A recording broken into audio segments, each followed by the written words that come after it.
Hello, my name's Coll McCail and you're listening to Skotia. Our weekly election podcast covering the ins and outs of the Scottish election campaign was such a success that Scotia's returning to your podcast feed every week with a new news podcast, News from Nowhere. As ever, if you're interested in our content and you're coming back to listen regularly, you can support News from Nowhere and our wider output on Patreon for as little as the price of a pint a month. If you don't have the cash to do that, we'd appreciate if you could review the podcast wherever you're listening because it helps us enormously with the algorithm, and subscribe to our mailing list and WhatsApp channel, the links to both of which you'll find in the show notes. With all that said, let's crack on with the first episode of News from Nowhere. It's been a busy week following the Scottish election campaign as Parliament reconvenes, and to talk about it, I'm joined by Rory Hamilton and Samuel Rafanell-Williams. Rory, how are things? Things are grand, thanks. How are you, Cole? Very well, very well. Glad Hearts didn't win the league yesterday. Sam, how are you? I'm also quite well. It's good to be back after the election. Yes, lots to talk about and mull over. As I said, Parliament began again last week. It was the induction week, but that didn't prevent a barrage of headlines emerging and giving us something to talk about this week. Let's start, I think, with John Swinney, who, upon winning his seat and upon the SNP emerging from the election as Scotland's largest party for a historic fifth term and third decade in government, announced that he would host talks regarding how Parliament would progress with a minority government over the next 5 years, with every party leader barring Malcolm Offord and Reform UK. Malcolm Offord retorted that this was a deeply arrogant, petty and undemocratic manoeuvre on behalf of the First Minister, given his party had just won 17 MSPs, tied in second place with Scottish Labour. Sam, let's come to you first. What did you make of John Swinney's decision to exclude Reform UK from these talks regarding how Parliament was going to run for the next 5 years? Overall, I'd say kind of on a general basis, I'm not against negative partisanship of that kind. First of all, I wouldn't say it's undemocratic as Offord claimed. I would just say it's politics. Whether it's a way that you, whether it's a form of politics that you like or not is a different question. But I would say, as a form of politics, that kind of negative partisanship kind of activates the oppositional tendencies of your own base. But I think the point that's important to note is that it works. This works more effectively if you are the insurgent force in politics, which in this case is Reform. And in this case, I think there's a mutual benefit to Swinney and Reform, which is that Reform can say we're being excluded by the political establishment, which the SNP is. They're scared of our ideas because we're a threat to their power, which arguably they are. From my point of view, arguably Swinney should have just kind of enacted this exclusion if that was his plan, rather than announcing it, because there's political capital that Reform can gain from that. And there was very little expectation, I don't think, from the SNP base that he would in fact be negotiating with Reform over anything, over other parties, right?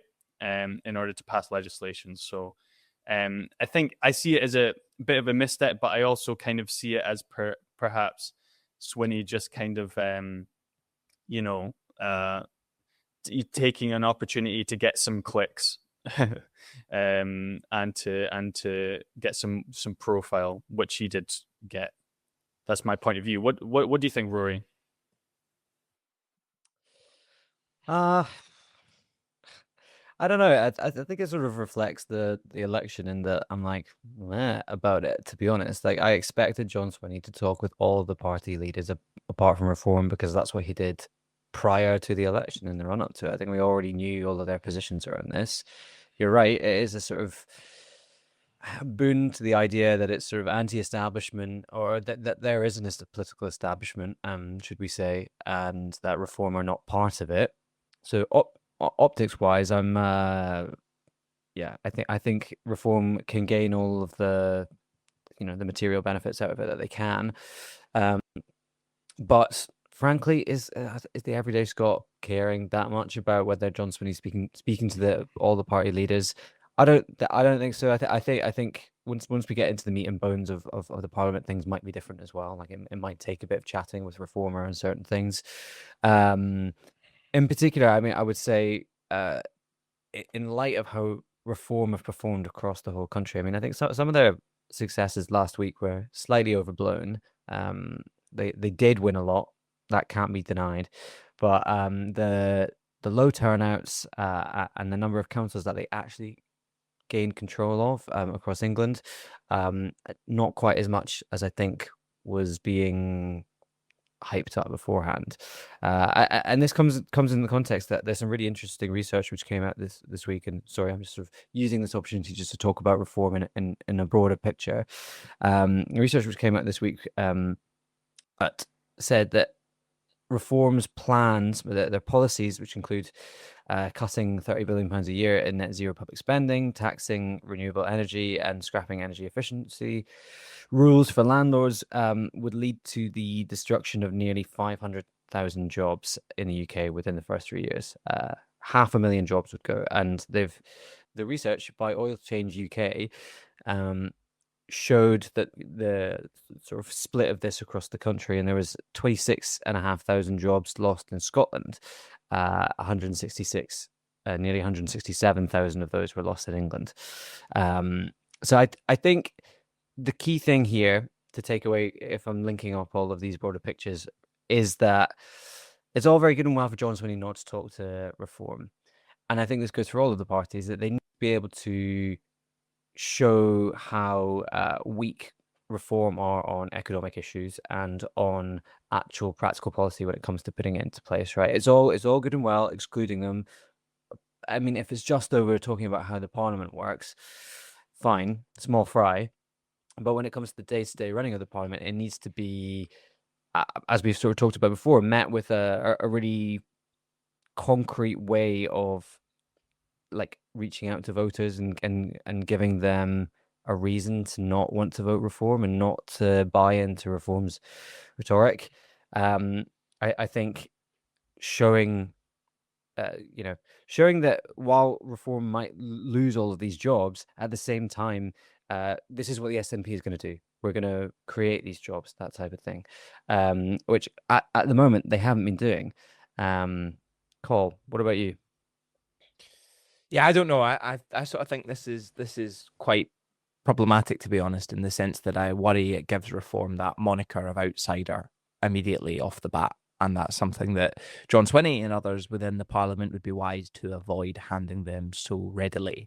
This is the first intervention Swinney made following his landslide victory, and it was to pick on Reform, which, as Rory states, in the event that their election successes were overstated, immediately elevates Thomas Kerr and Malcolm Offord to the spotlight once again, rather than having a week in which we could have talked about how disastrous Reform's plans would be for the northeast of Scotland. As Rory and Oil Change point out, we've had a week talking about how John Swinney's excluding Reform UK from our democratic processes, right? And I think that the point here is this has been tried before, and it has been tried before unsuccessfully. So in 2025, John Swinney's convened a cross-Scotland summit at which he attempted to lock Nigel Farage's party out of Holyrood, in his words, and that was attended by various different civil society organisations, the intention being to convene a common front against Reform. And that's all well and good until you look at the popularity of some of the political leaders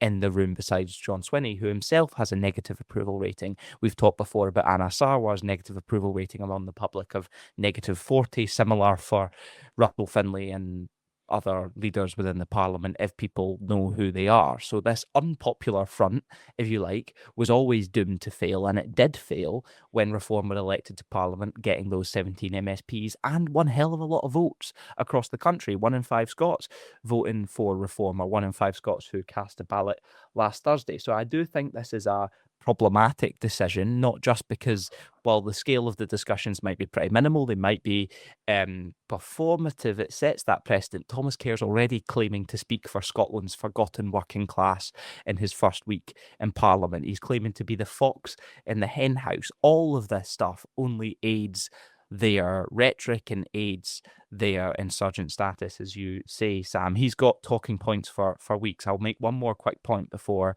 I bring you in, and that's to say that in a video that Thomas Kerr recorded in Holyrood before he returned to Glasgow this weekend, he claimed that he had stood up to the Holyrood establishment during his first week in office, and the examples he gave of reform standing up to the Holyrood establishment were misgendering someone, calling for an MSP on a student visa to be kicked out, and Mary McCallan not clapping for him when he was sworn into Parliament. Each of these three things is pathetic, right?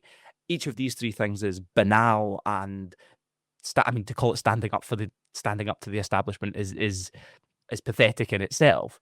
But the point is, Reform are in there to accelerate the culture war rather than meaningfully stand up for Scotland's forgotten working class. We've seen that this week. Rather than having a conversation about that, we're having a conversation about how they've been excluded from democratic processes and aiding the broader project of inflating the culture war. So I do think it's a misstep from Swinney. I don't think it's sustainable. I think it leaves him on the back foot. But it probably is, as you say, Sam, red meat to his base, right? This is a politician who ran a campaign saying vote SNP to stop reform. He's carrying the message of the campaign into Parliament, as you would expect. I just think that he's doing so at the expense of the rest of the country and inflaming support for reform. But I'll bring you in, Sam. I think you're completely right. I think that there's a huge amount that, as I said, reform can harvest from this dynamic. It will serve them going forward, let's be clear. But I also just wanted to make a broader comment about these strategies for containing populism, right? Because in France they had something that was known as the Cordon Sanitaire, which from what I understand was a kind of implicit understanding between the political and media establishment. This is the crucial thing.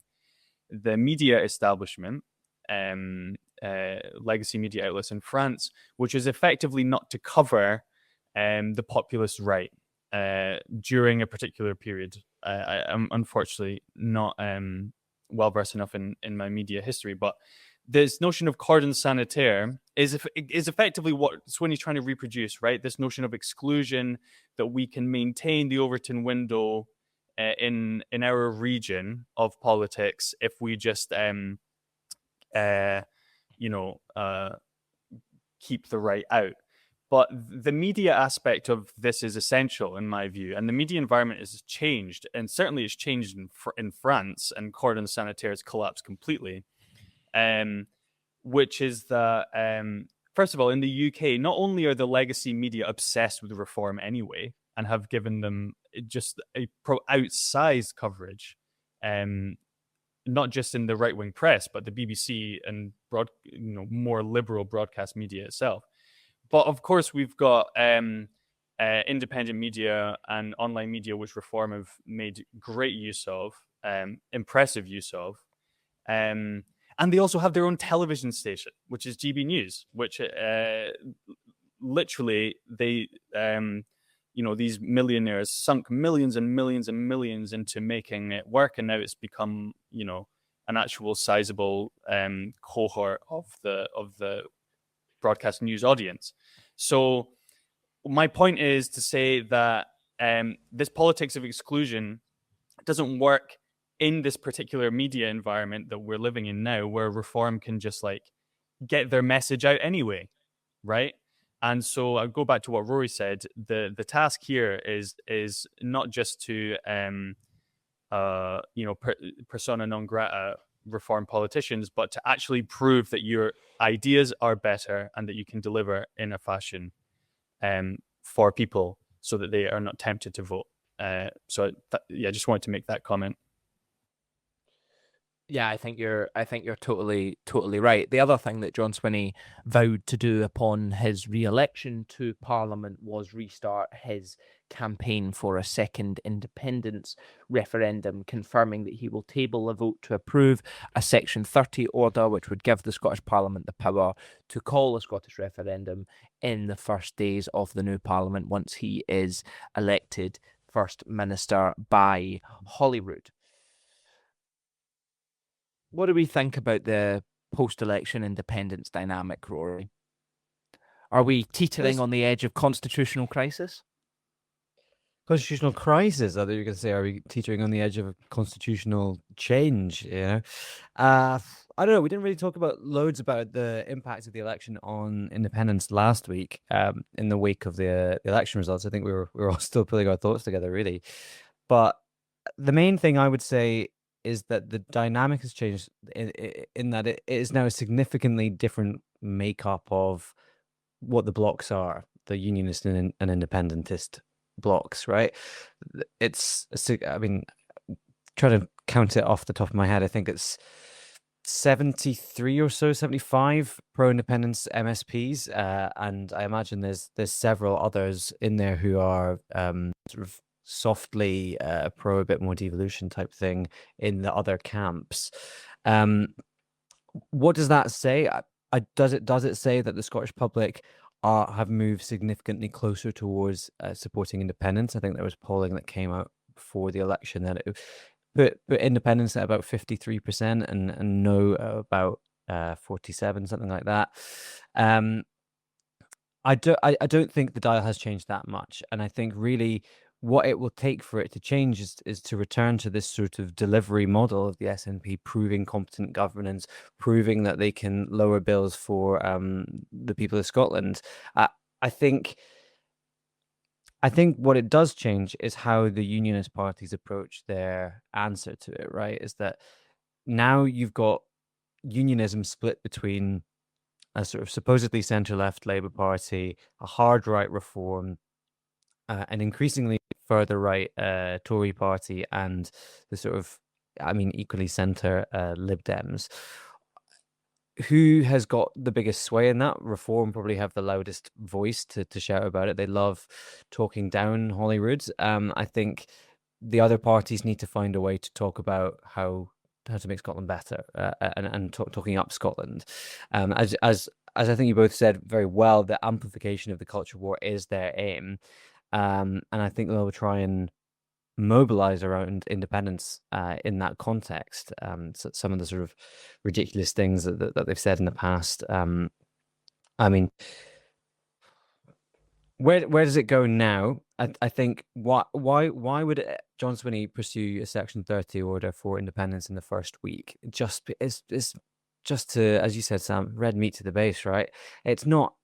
I am as supportive of independence as the next person, right? But I'm realistic about the possibility of it happening next. And I think there's a lot of people within the SNP and broader who need to get to grips with that and understand that not only is the possibility of convincing more of the Scottish electorate that that they should support independence, not only is that challenging in the first place in the current conditions, but it's also the case that there's a number of actual sort of bureaucratic constitutional barriers that will hinder that process, and I don't see that changing significantly under a Labour or a Reform government down south. Would it have been a better strategy for him to pursue a Section 30 order for more powers over energy? Absolutely, because that was a big policy announcement that they talked about during the campaign, which actually related to cost of living, which related to international affairs. It was a really good linking point between the material everyday and the broader international geopolitical picture. And I think by going to independence, which is at the moment quite a broad abstract concept, I think we've gone quite far away from Alex Salmond's sort of quite well articulated vision of a sort of Nordic Ireland Celtic Tiger type state. I don't think that. I think there's a sort of gap, there's a vacuum in what independence looks like for the SNP at the moment.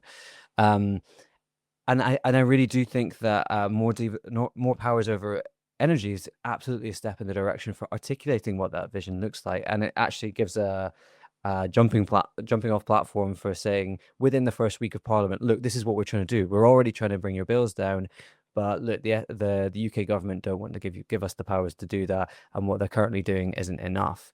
So I think they could have reaped more benefits from pursuing that this week.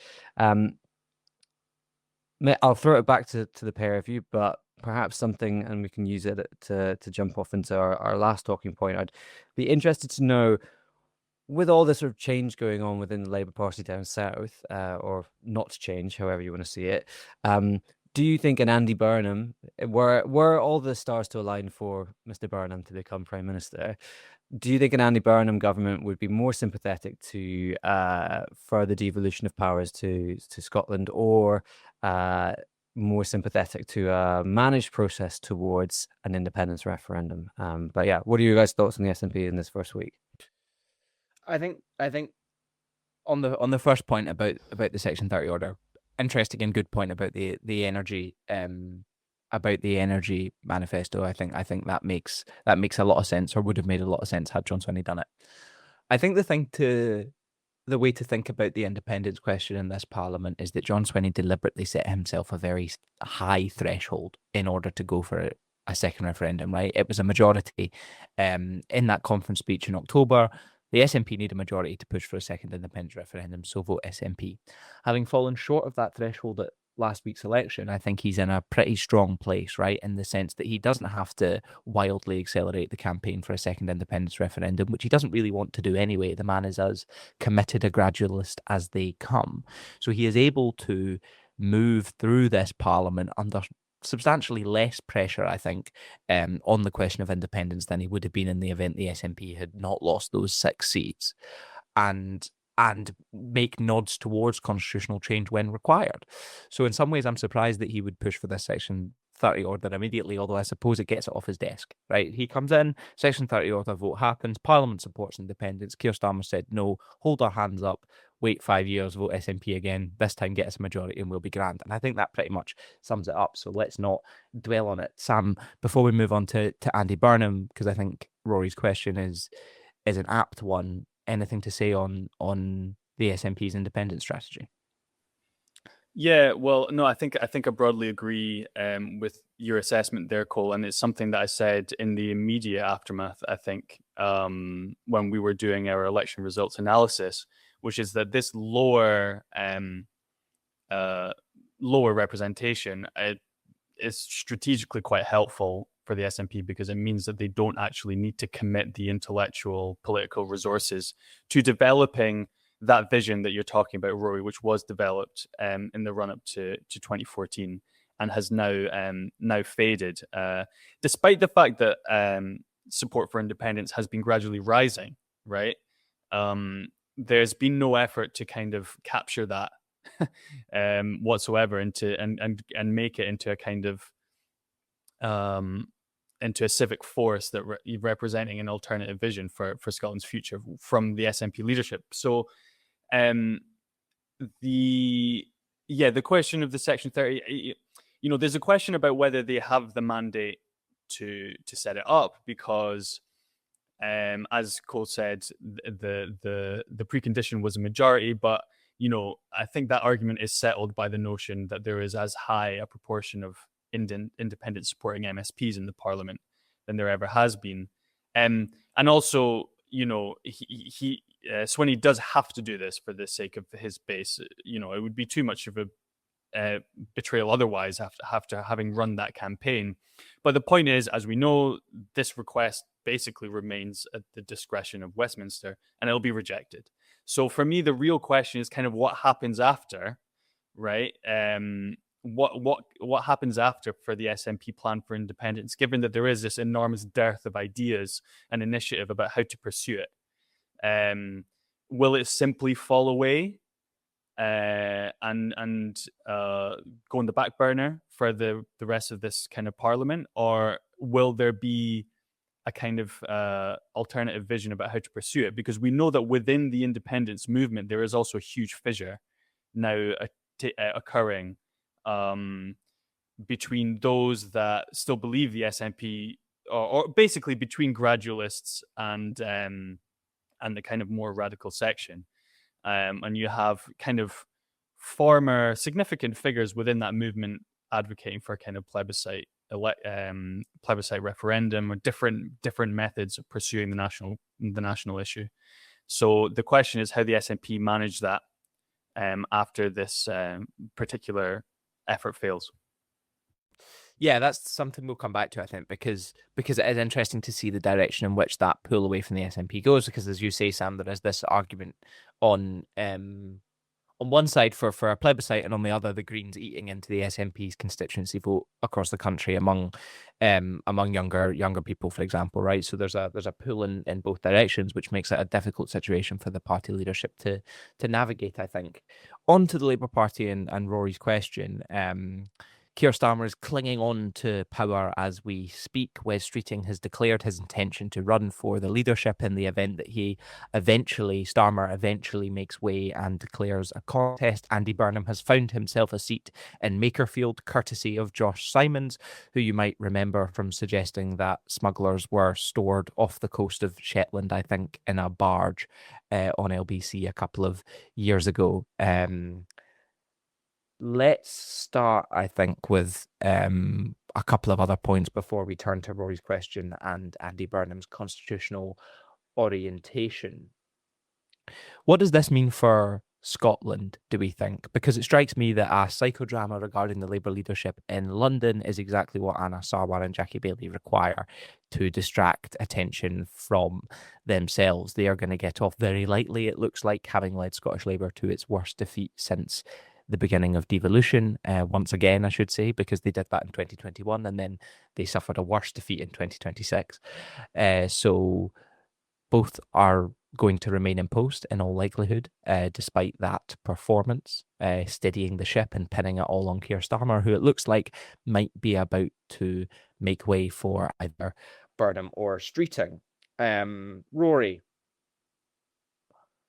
a Labour Party psychodrama in London. What have you made of events this week? My main takeaway from this, and I've said this before, is that regardless or not of how well Burnham's done as the mayor of Manchester, or whether he's the sort of quote unquote the best man to lead the country at this moment, right? The whole thing, I think, looks like it just takes voters for granted, right? It's just lining up, see, oh yeah, we have to find a way to get him in. It has to be him. Like, it makes a mockery of sort of the democratic processes as much, or whether you think that we need somebody better than Keir Starmer and Andy Burnham is that person, and it has to be quickly because we need to see off the threat of reform, right? I'm fully aware of all of these dynamics happening, but I do think it makes a mockery of electoral systems. It takes voters for granted, and I think it has the strong potential to alienate a lot of people. It's not an easy path in for Andy Burnham. He has to win a seat which Reform saw some significant gains during the council elections in Wigan. I understand that he has to sort of go for a Manchester area seat. I think his actual old constituency of Lee was adjacent or neighbouring to the Makerfield seat. I think it's challenged. I could very easily see Reform winning that by-election, which would be disastrous for Labour, disastrous for Andy Burnham. I mean, I think he's got a fair amount of goodwill among the general population. He's by far the most popular Labour politician in the country, and I think if he was to fail, then I think I think there's a potential for a Reform mayor in Manchester to appear shortly after it. Unfortunately, bear with me 1 second. Sorry.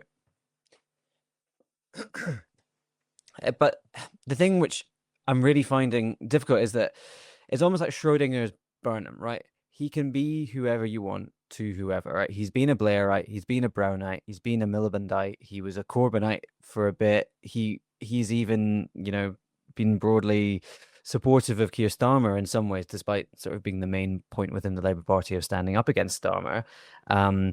I think it's a red flag that it's the former director of Labour Together that's standing down. I think it's a red flag that both Streeting and Burnham are sort of praising each other and talking well about each other. I think it's a red flag that there's indicators that people from Burnham's team, whoever these mystical people are, have indicated to people currently within Starmer's sort of team around him, chiefs of staff, that type of thing, could stay on in their jobs if Burnham was to become prime minister. All of it stinks, right? And I don't think any of that really changes the economic model.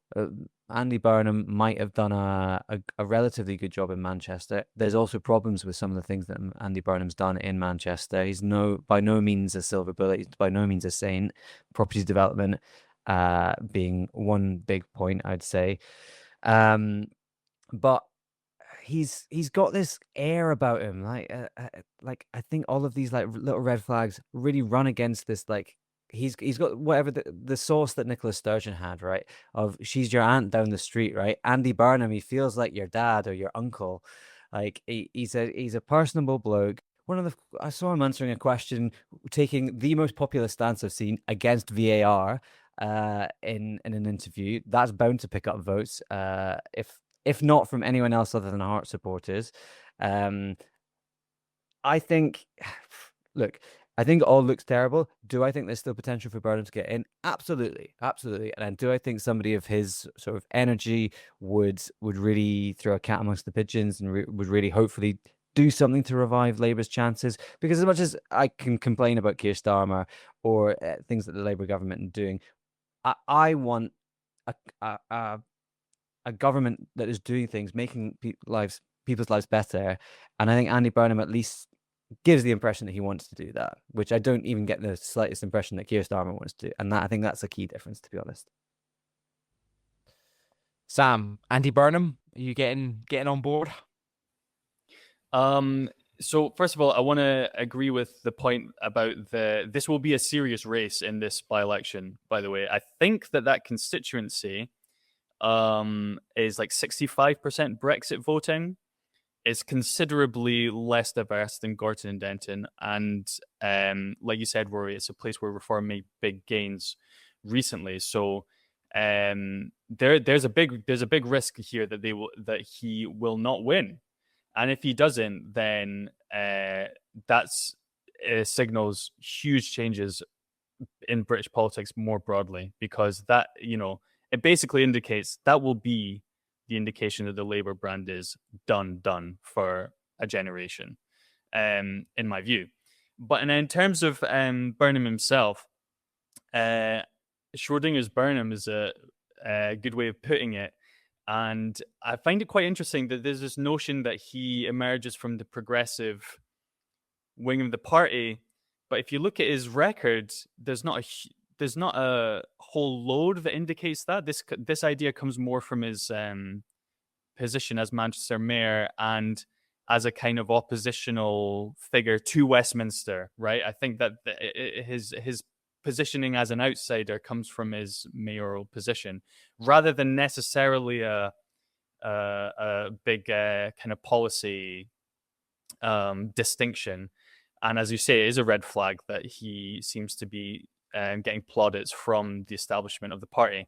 What I've noticed now is that along with the VAR thing, he is pressing all of the populist buttons. He's going, we need to nationalize rail, mail and water, right? It's funny, there were other Labour politicians in recent memory that also claimed that they were going to do that and then didn't.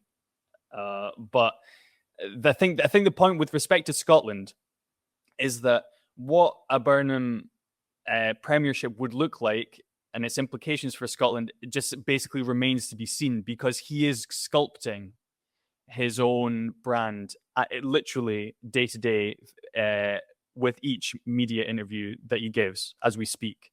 So this guy's a shapeshifter, I think is kind of what you were trying to say, Rory.